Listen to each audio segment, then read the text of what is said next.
Hey guys, it's Michael at VMP Automotive. I had to get caught up to the 21st century, kicking and screaming, because I am a caveman.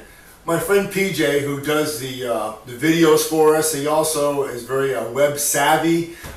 He set us up a web page, and it is great. I was really impressed with the web page. He puts monthly specials on that for us. The web page is vmpautorepair.com. That's vmpautorepair.com.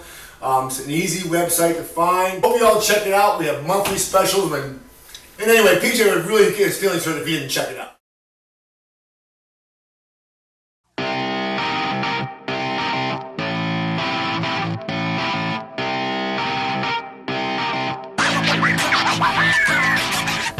Welcome to another installment of your Automotive Minute. My name is Michael. I'm the owner and lead technician of VMP Automotive. You've heard it said, and probably a million times, the automotive industry has done a good job about this one thing. And that one thing is changing the oil on your engine. You've always heard that. Change the oil every 3,000 miles. And then we come up with more advanced than engine oil. They said 4,000, some 5,000. Now they got this craziness, oh, we're going to change your oil once a year. Okay?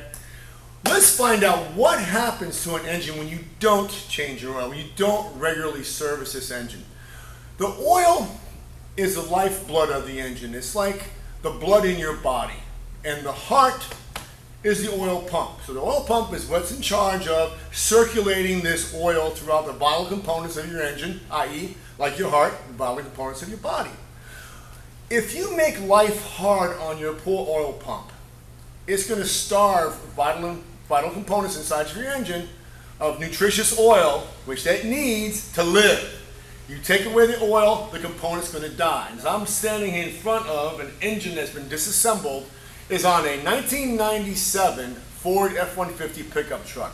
And it's a nice truck other than the engine failure. The truck was sold to me because the engine was knocking and the oil pressure light was on. And obviously it was true. Sure enough, it had low engine oil pressure. The reason the engine had low oil pressure was because it was totally clogged with debris. What happens in an engine if you don't change the oil? The oil fatigues, it chemically breaks down. And when it chemically breaks down, it creates a sludge inside of the engine. And the next step beyond the sludge is it becomes hard, crystallized components. Now we're going to take a quick look inside. This is the block of that engine I was telling you about. And I'm going to give you an example of the sludge that was found inside this engine. So now think about this now.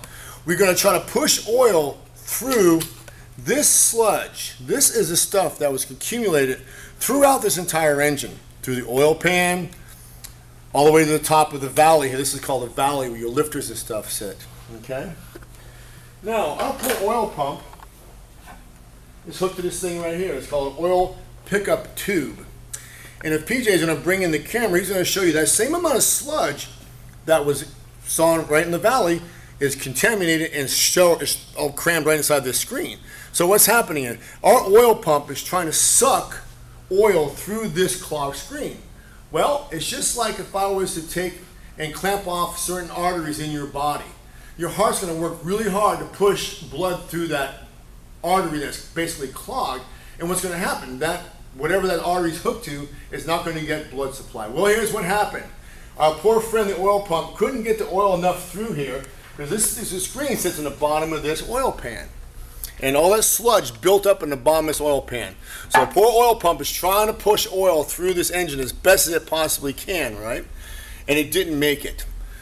What had happened is oil first goes to the crankshaft. This thing right here is a crankshaft. It feeds what they call the main journals first. These are the main bearings. This guy, and this guy. These are the main bearings right here, okay?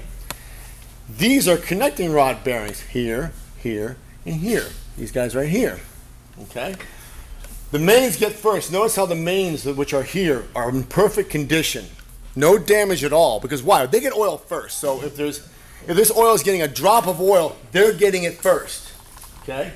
Connecting rods get it second. Well, look where our failure happened. If you look closely at this crankshaft, you'll see this is pieces of bearing debris that are welded around this journal. So notice how pretty and nice and smooth this journal is right here, and look at the one right next to it. This is a connecting rod bearing. This bearing physically is right here. It goes around. And right now, that bearing is welded to this crankshaft. It's all over but the crying on this engine. So I need to buy a crankshaft, and I gotta clean this engine totally out. It sits on the very bottom. Just so you get an idea, this is your piston. Well, your piston sits right here on top of that crankshaft journal. So what is happening is as piston is coming up and down generating heat, there's no oil there to disperse the heat and lubricate that journal. Therefore, that journal got hot and welded itself to the crankshaft, therefore destroying the crank and also destroying this thing called a connecting rod, because it's spun internally in here. So I have to buy 2 of those connecting rods, new crankshaft, timing cover was destroyed. I mean, it's just, the list goes on and on and on. Why? This engine is in perfect condition except for that failure. That's the only thing, the only reason this engine is on my bench in pieces right now is because the oil was not changed. That is the reason.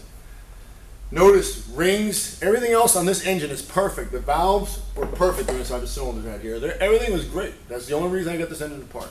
So you're asking, okay, how many miles for real? Personally, I change the oil on my vehicle every 4,000 miles. Okay, and there's a reason for that. I use synthetic oil. You have generic or just basically crude oil, which means it comes out of the ground and it's actual crude, comes from the earth. And we have synthetic. Synthetic is man-made. Obviously, synthetic is engineered with higher tolerances for heat distribution and strength. Where the crude is what you get, right? I use synthetic, and I change every 4,000 miles. We'll say, well, Mike, they say you can go 7,000, 10,000 miles on synthetic. And that is true. The oil, synthetic oil, doesn't break down that easy. I think Mobil 1 has an oil that goes 25,000 miles. The problem is this thing called an oil filter. Little guy right here. This is a big one. I'm going to show you a big oil filter. Okay, this is mostly used on Ford trucks, right? The gas Ford trucks, not diesel. But anyway. This filter, you look at the size of it, it can only filter so much oil. Once this filter is clogged, there's a check valve inside this filter that allows oil to go in and out of it without being filtered, so you don't what? Blow up your engine, right? Because when this filter is clogged, it's no better than this pickup tube being clogged. It's going to restrict oil flow. So the reason I change my oil and filter every 4,000 miles because this can only take so much dirt, and that's basically it. So your call. You're either going to pay for an oil change. A synthetic oil change goes for about $55, generic $35, or you're going to spend about $3,000 to $4,000 as I tear your engine apart. I hope this has been informative to y'all. I know there's a question. A lot of people just wonder why I do this. I know I'm supposed to do it, but I don't know why. This is the actual reason why you do it. And hope it's been entertaining. Thank you again, Michael from VMP Automotive. Hope to see you soon.